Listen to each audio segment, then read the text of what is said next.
जो लोग कभी मेहनत का साथ नहीं छोड़ते, किस्मत भी कभी उनका हाथ नहीं छोड़ती। तो hello friends, welcome back to my YouTube channel free Gyan official.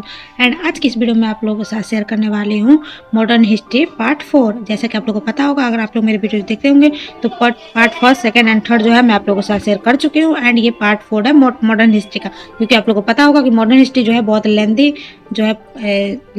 Subject हो जाता है हम लोग के लिए। इसका सिलेबस जो है बहुत ज़्यादा थोड़ा सा लेंदी है। मॉडर्न प्राचीन और जो मध्यकालीन भारत के इतिहास है उससे जो है आधुनिक भारत का इतिहास जो है थोड़ा लेंदी सब्जेक्ट इसका। तो चलिए हम लोग वीडियो को स्टार्ट करते हैं। एंड वीडियो पसंद आए तो please don't forget to like share and subscribe. तो चलिए वीडियो को स्टार्ट करते हैं। तो हम लोग यहाँ बात करते हैं, यहाँ तक हम लोग पढ़ चुके थे। जो हम लोग है शिवाजी खेड़ा का युद्ध, ये सब जो है हम लोग पढ़ चुके थे। पुरंदर की संधि, शिवाजी के विरुद्ध अभियान, ये सब जो है मराठा साम्राज्य, ये सब के बारे में हम लोग जो है पढ़ चुके हैं। और आज की वीडियो में आप लोगों के साथ जो है यहाँ से आप लोग को जो है पढ़ाने वाली। तो चलिए वीडियो को स्टार्ट करते हैं और आप लोग जो है अच्छे से नोट्स बनाते हुए चलिएगा। यहाँ पे हम लोग जो है वर्ना की संधि की बात करें तो वर्ना की संधि कब हुई थी? तो 1731 में जो है वर्ना की संधि हुई थी। 1731 में जो है वर्ना की संधि हुई थी। और किसके बीच में हुई थी? तो साहू जी और जो है संभाजी सेकंड के बीच में जो है वर्ना की संधि हुई थी। और इसमें जो है साहू जी को जो है सतारा का जागीर दे दिया गया था, जो कि उत्तरी क्षेत्र था। और जो संभाजी सेकंड थे उनको जो है कोल्हापुर की जागीर दे दी गई थी, जिसके तहत जो है उनको दक्षिणी क्षेत्र जो है उनको मिला था महाराष्ट्र का। और उसके बाद हम लोग बात करें तो अष्टप्रधान के मंत्री की बात करें, अष्टप्रधान मंत्री, तो यहाँ से जो है आप लोगों को पता होगा कि 17वीं बीपीएससी में जो है यहाँ से क्वेश्चन पूछे गए थे। तो पेशवा को क्या कहा जाता था? तो प्रधानमंत्री कहा जाता था। अमात्य को जो है वित्त मंत्री कहा जाता था। सचिव या सरुनविश जो है इसको क्या कहा जाता था? तो पत्राचार जो है उसको सचिव या सरुनविश भी कहा जाता था। और दवीर ए सुमंत किसको कहा जाता है? विदेश मंत्री को। और सर ए नौबत जो है सेना के प्रमुख को कहा जाता था, सर ए नौबत। और वाक्या नवीस जो है राजा की सुरक्षा के लिए होता था। और पंडित राव और जो है न्यायाधीश, ये जो थे अष्टप्रधान जो थे मराठा साम्राज्य के अंतर्गत जो है ये 8 अष्टप्रधान मंत्री हुआ करते थे। और इनको क्या कहा जाता था ये भी मैं आप लोगों के साथ डिस्कस कर चुकी हूँ। तो आगे हम लोग बात करते हैं यहाँ पे तो पेशवा के अंतर्गत मराठा साम्राज्य, इसकी बात करें हम लोग तो। और इनके अंतर्गत जो है चौथ और सरदेश मुखी जो है भी लगाए गए थे, जिसके तहत जो है चौथ होता था 1/4 भाग पर जो है मुगल प्रांत से जो है वसूला जाता था। और सरदेश मुखी जो है 1/10 भाग पे जो है वसूला जाता था। पेशवाओं के अंतर्गत मराठा साम्राज्य की बात करें तो प्रमुख पेशवा कौन से हुए? तो बाजीराव विश्वनाथ हुए, बाजीराव फर्स्ट, बालाजी बाजीराव और माधव नारायण राव और बाजीराव सेकंड, ये सब जो थे प्रमुख पेशवा हुए थे। और बालाजी विश्वनाथ की बात करें हम लोग तो 1713 से लेकर 1720 AD तक जो है पेशवा रहते हैं। और जो है 1713 AD में जो है साहू ने जो है पेशवा नियुक्त किया था इनको, किसको? बालाजी विश्वनाथ को। और दिल्ली की संधि सैयद बंधुओं के साथ जो है इनके समय में हुई थी। और दिल्ली की संधि को जो मराठा साम्राज्य का मैग्ना कार्टा भी कहा जाता है। दिल्ली की संधि को जो है मराठा साम्राज्य का मैग्ना कार्टा भी कहा जाता है। बाजीराव प्रथम की बात करें हम लोग तो 1720 से जो है 1740 AD तक जो है पेशवा रहे थे। और हैदराबाद के गवर्नर निजाम उल मुल्क जो है बनाए गए थे। इन्हीं के समय में जो है हैदराबाद के गवर्नर जो है निजाम उल मुल्क बनाया गया था। और मुगल गवर्नर जो है मुवारिज खान जो है इस समय था, मुवारिज खान मुगल गवर्नर। 1724 ईस्वी में जो है सकूड़ खेड़ा का जो युद्ध होता है, जिसमें जो है मुवारिज खान और निजाम उल मुल्क के बीच जो होता है, कौन? सकूड़ खेड़ा का युद्ध होता है, मुवारिज खान और निजाम उल मुल्क के बीच होता है। और आगे हम लोग बात करें यहाँ पे तो मुगल गवर्नर मुवारिज खान होता है। और जो सकूड़ खेड़ा का जो युद्ध होता है 1724 ईस्वी में होता है, जो है कि मुगल गवर्नर मुवारिज खान और हैदराबाद के निजाम जो है निजाम उल मुल्क के बीच होता है। नेक्स्ट आगे हम लोग बात करें तो बाजीराव प्रथम की बात करें हम लोग तो बाजीराव प्रथम जो 1720 से लेकर 1740 AD तक जो है पेशवा रहते हैं। और बाजीराव प्रथम ने जो है निजाम उल मुल्क को जो है पालखेड़ा के युद्ध में जो हरा दिया था। और बाजीराव प्रथम ने जो है हराया था, किसको? निजाम उल मुल्क को हराया था, जो भी हैदराबाद का निजाम था। और पालखेड़ा के युद्ध में जो है इसको हरा दिया गया था। निजाम उल मुल्क ने जो है मुंशी शिव गांव की जो है संधि की थी 1728 में। 1737 में जो है बाजीराव प्रथम ने दिल्ली पर जो है आक्रमण कर दिया था। और परिसंघ प्रणाली प्रारंभ कर दी गई थी, इनके द्वारा उत्तर भारत के जो है कुछ हिस्से में कर वसूलने का जो है अधिकार प्राप्त हो गया था इनको, किसको, बाजीराव प्रथम को। और 1728 में जो है चौथ और स्वदेशमुखी का भी अधिकार इनको मिल गया था, जिसके तहत जो है 1/4 भाग पे जो है इनको 1/4 भाग जो है इनको दिया जाता था। स्वदेशमुखी के तहत जो है 1/10 भाग इनको दिया जाता था। और परिसंघ प्रणाली यानी कि कॉन्फेडरेसी की बात करें हम लोग तो पहले तो कौन, भोसले, होलकर, गायकवाड़, सिंधिया, पेशवा। और भोसले जो थे कहाँ के थे, तो नागपुर, होलकर थे इंदौर के, गायकवाड़ कहाँ के थे, तो बड़ौदा के, और सिंधिया थे ग्वालियर के, पेशवा जो थे पुणे के थे। और इनकी बात करें तो मराठों का पतन के कारण की बात करें तो मराठा सरदार जो है आपस में ही लड़ने लगे थे, जिसके तहत जो है मराठा साम्राज्य की जो है पतन हो गई थी। नेक्स्ट आगे हम लोग बात करें बालाजी बाजीराव के बारे में, तो 1760 से लेकर 1761 ईस्वी तक जो है ये पेशवा रहते हैं। और इनका वास्तविक नाम क्या था, तो नाना साहिब इनका वास्तविक नाम था। और प्रशासनिक सुधार भी इनके समय में बहुत सारे हुए थे। और साहू की मृत्यु के बाद जो है ये गद्दी पे बैठे थे। संगोली की संधि जो है, या फिर संगोला की संधि जो है इनके समय में हुई थी। और सहयोग दिया था किसने, सदाशिव राव भाऊ ने जो है इनका सहयोग दिया था पेशवा बनने में। और माधव राव, इनके बाद जो आए रघुनाथ राव, उसके बाद आए बाजीराव सेकेंड। और 3 आंग्ल मराठा युद्ध भी हुए थे इनके समय में। पहला हुआ था कितना, 1775 ईडी में, 1775 ईडी से लेकर 1782 ईडी तक जो हुआ था, जो कि सालवाल की संधि के द्वारा जो है समाप्त हुई थी। और सेकंड हुआ था आंग्ल मराठा युद्ध 1802 में, जो कि 1806 ईडी तक चला था। और बेसिन की संधि के द्वारा जो है ये युद्ध समाप्त हुआ था।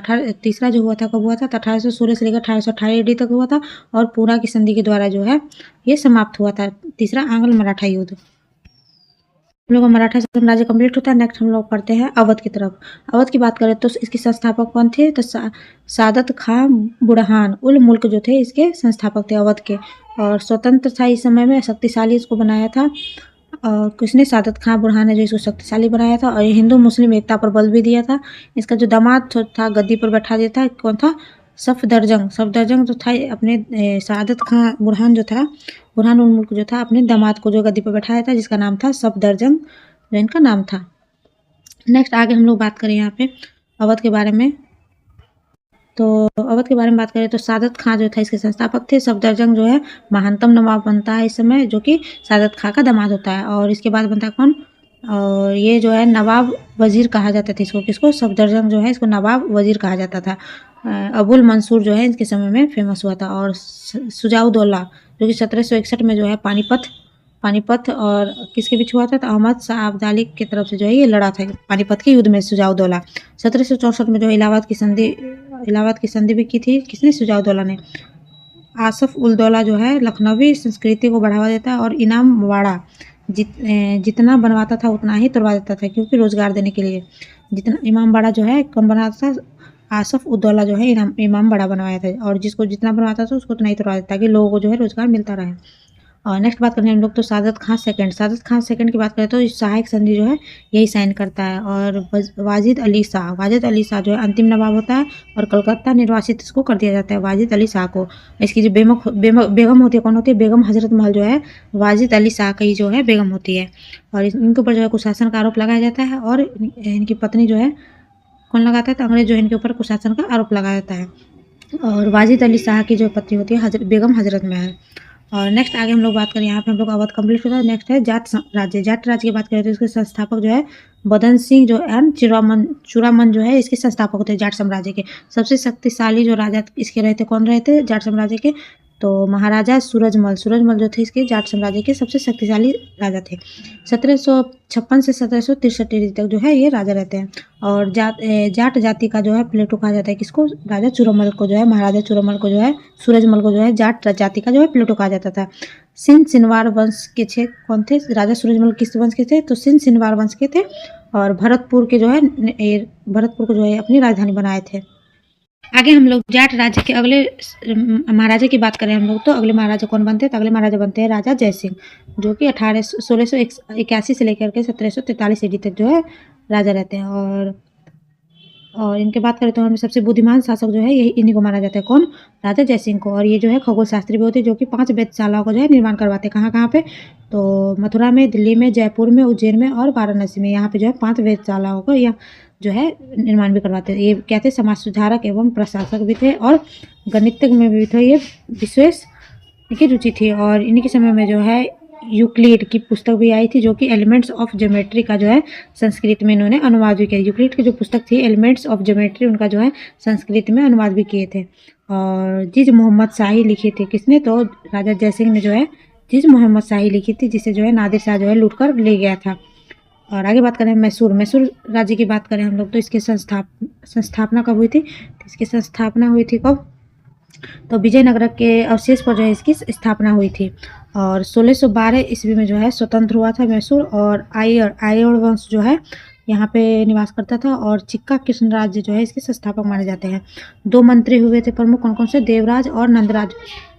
इसमें जो है 2 मंत्री हुआ करते थे, जिसके नाम थे देवराज और नंदराज। और नंदराज की सैनिक था कौन? हैदर अली। और 1765 में जो है हिंदी गुल का जो है फौजदार बना दिया जाता है। जिसको हैदर अली को जो है हिंदी गुल का जो है फौजदार बना दिया जाता है। और आधुनिक शस्त्रागार की स्थापना भी करवाई जाती है फ्रांसीसियों की मदद से। और जो है इसके संस्थापक जो 1761 से 62 की बात करें, 1761-62 में मराठों का आक्रमण होता है मैसूर पर। और देवराज जो है नंदराज को जो है संन्यास लेने पर मजबूत कर दिया जाता है। मराठों में जो है इनको मजबूत कर देते हैं 1761 से 62 में।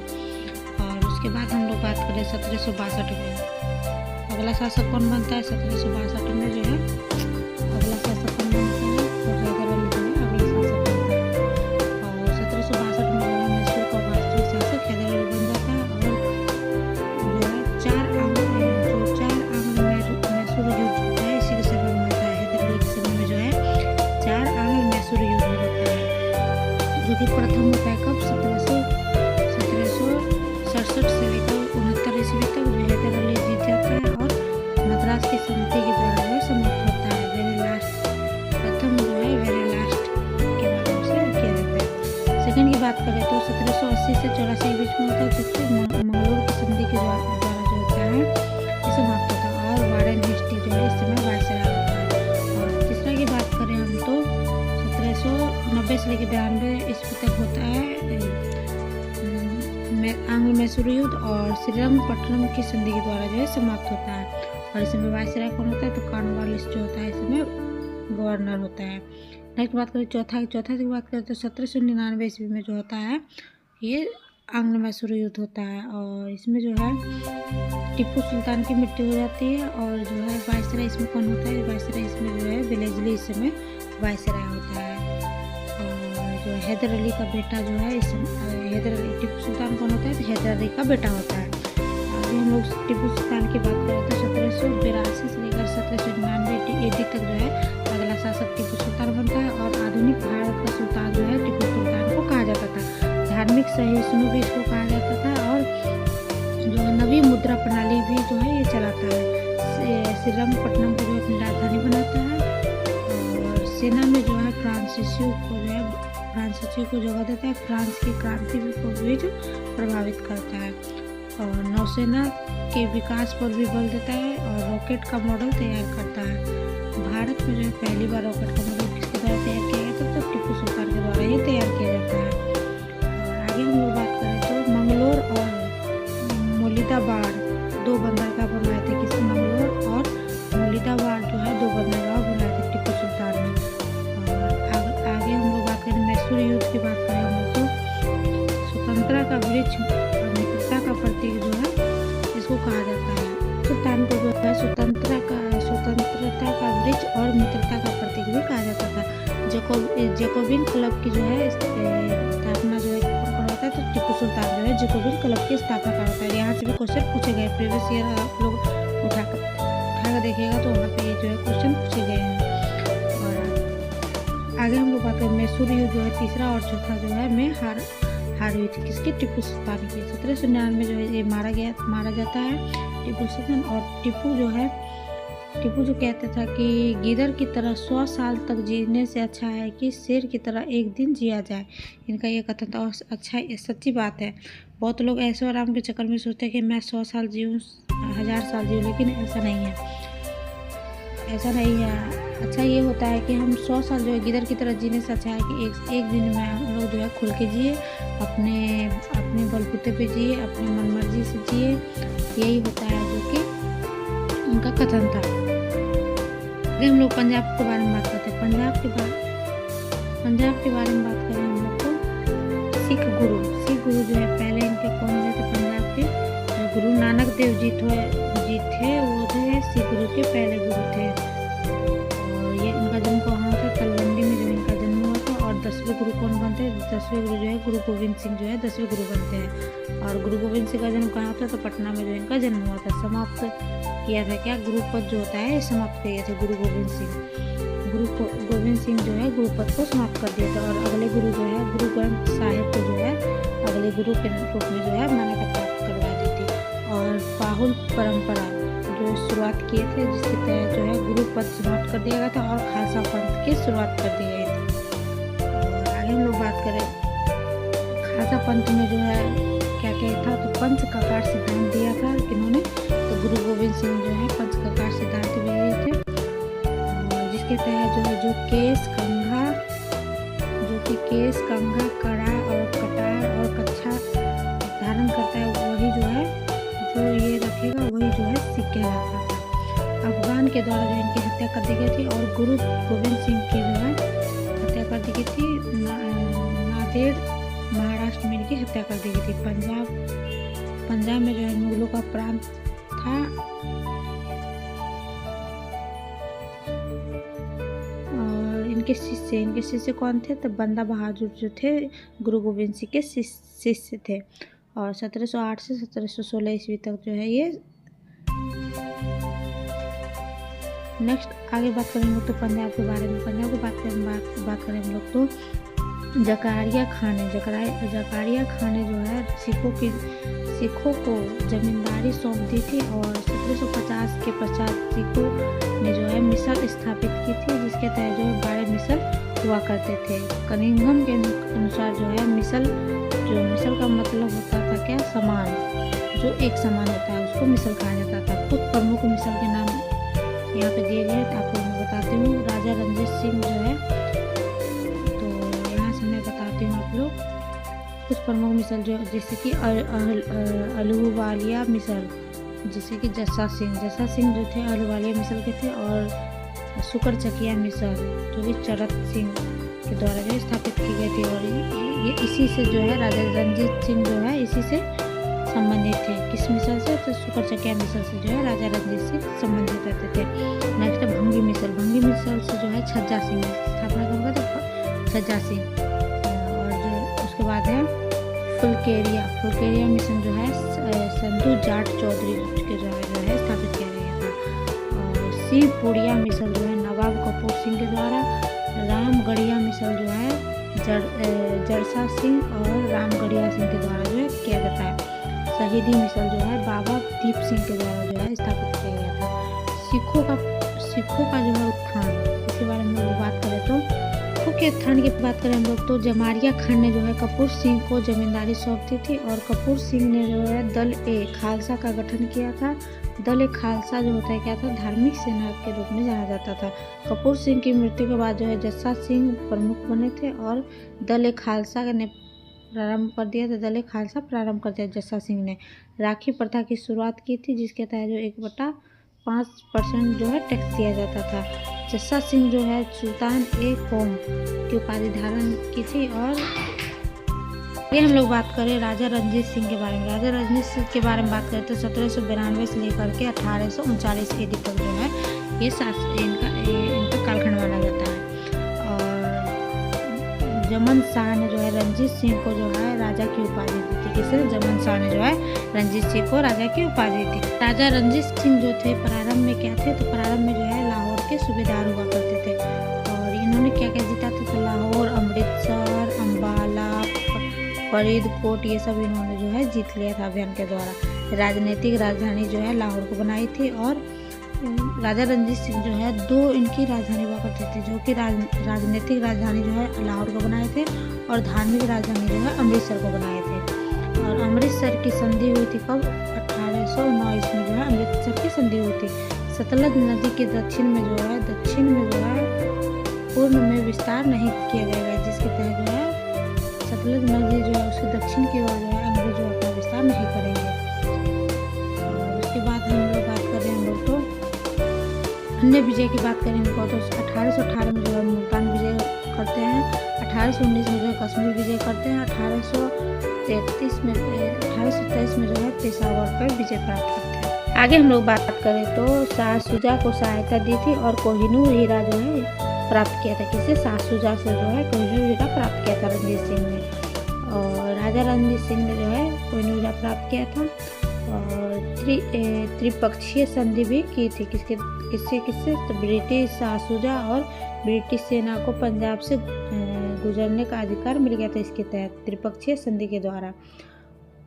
आगे हम लोग बात करें यहाँ पे राजा रणजीत सिंह के बारे में, तो राजा रणजीत सिंह के बारे में इनके पिता का नाम था महासिंह जो इनके पिता का नाम था, और शुक्र मिसल से जो है संबंधित थे। उन्होंने सभी मिसलों को जीत लिया था और सिख साम्राज्य की स्थापना की थी। इनकी सेना में कौन कौन थे? तो फौज ए आइन फ्रांसिसियो ने जो है प्रशिक्षण दिया था इनको, और सेनापति बनाया था किसको? हरि सिंह नलवा को जो है इन्होंने सेनापति बनाया था। एक नए पद का जो है सृजन भी किया था, जिसको जो है कारदार नामक पद का जो है इन्होंने एक सृजन किया था। और 2 राजधानियाँ बनाई थी, लाहौर को जो है राजनीतिक, अमृतसर को जो है धार्मिक राजधानी बनाई थी। आगे हम लोग बात करें यहाँ पे तो वित्त मंत्री जो इन्होंने बनाया था किसको? तो अजीमुद्दीन को जो है वित्त मंत्री बनाया था। इनकी मृत्यु जो है 1839 ईस्वी में जो है इनकी मृत्यु हो जाती है। और इनके उत्तराधिकारी की बात करें हम लोग तो कौन कौन से रहे थे? तो खड़क सिंह, नौनिहाल सिंह, शेर सिंह और दिलीप सिंह के उत्तराधिकारी रहे थे, जो कि 1739 से 41 तक ही रहे थे। और आगे की बात करें हम लोग तो आंग्ल सिख युद्ध की बात करें हम लोग तो ब्रिटिश गवर्नर जनरल के समय में कौन था? तो लॉर्ड हार्डिंग जो था आंग्ल सिख युद्ध के समय में जो है ब्रिटिश गवर्नर जनरल थे। और भारत के प्रधान सेनापति कौन था? तो लॉर्ड गप थे। और ब्रिटिश ने जो है लाल सिंह को मुक्ति नामक स्थान पर हराया था, और सिख फिरोज शाह अलीवाल एवं सौरोव से पराजित किया था इनको। और आगे हम लोग बात करें लाहौर की संधि के बारे में, तो 8 मार्च 1846 AD को जो है लाहौर की संधि हुई थी, ब्रिटिशों के पक्ष में हुई थी। और इसके बारे में बात करें तो सतलज के दक्षिण भागों में जो है ब्रिटिश को दिया गया था, सतलज के दक्षिण भागों को जो है ब्रिटिश को दे दिया गया था। और 1.5 करोड़ जो है युद्ध में जो है हर्जाना दिया गया था। सिख सेना को जो है 20,000 पैदल और 12,000 घुड़सवार दिए गए थे इनको, इसको। और इसके तहत जो लाहौर की संधि के तहत जो है ब्रिटिश रेजिमेंट जो है लाहौर में नियुक्त कर दिया गया था, और बदले में जो है दिलीप सिंह जो है महाराजा नियुक्त कर दिए गए थे। और रानी जिंदल जो है सब दिलीप सिंह राजा थे, मगर जो है सारा जो है भार कौन संभालता था? तो रानी जिंदल के द्वारा जो है सारा साम्राज्य चलाया जाता था। वजीर बनाया गया था किसको? लाल सिंह को जो है वजीर बनाया गया था। कश्मीर गुलाब सिंह को बेच दिया गया था। और भैरवाल की संधि की बात करें हम लोग तो दिसंबर 1846 AD में हुआ था। और रानी जिंदल को जो है 48,000 की पेंशन दे दी गई थी, और 8 सिखों की परिषद बनाई गई थी। लाहौर में ब्रिटिश सेना का जो है प्रवास कर दिया गया था, और ब्रिटिश रेजिमेंट हेनरी लॉरेंस को जो है दे दिया गया था। तो यहाँ पे जो है हम लोग इस वीडियो को एंड करते हैं, और आगे की वीडियो में जो है मैं आप लोगों को कम से कम इसमें जो है 7 से 8 पार्ट इसका जो है मैं आप लोगों के साथ शेयर करूँगी, क्योंकि बहुत है। मैं थोड़ा सा पढ़ाना चाहती ताकि आप लोगों को लोड ना हो, और जहाँ पे आप लोगों को डाउट लगे आप लोग मुझसे कमेंट करके पूछ सकते हैं। एंड मिलती हूँ आपसे नेक्स्ट वीडियो में। अपने हौसले को जो है थोड़ा बुलंद रखिए, और एग्ज़ाम जो है अप्रैल में है, तो आप लोग जो है अच्छे से तैयारी अपना करें। मैं चाहे तो आप लोगों को डिटेल में पढ़ा सकती हूँ, क्योंकि मेरे पास सारे नोट्स हैं, मगर मैं आप लोगों के साथ जो है शॉर्ट नोट्स अपने शेयर कर रही हूँ, ताकि जो है जल्दी जल्दी आप लोग जो है अपना रिविज़न कर सकें, और जहाँ भी आप लोग समझने में प्रॉब्लम हो रही है आप लोग मुझसे पूछ सकते हैं। और आज तो मेरा थोड़ा गला ख़राब है, तो आपका आवाज़ जो है थोड़ा कम अच्छे फ्रेश नहीं आ रहे होंगे। तो मिलती हूँ आपसे नेक्स्ट वीडियो में, तब तक के लिए bye bye, tata and take care. Please like share and subscribe and don't forget to comment. Bye bye, thank you, धन्यवाद।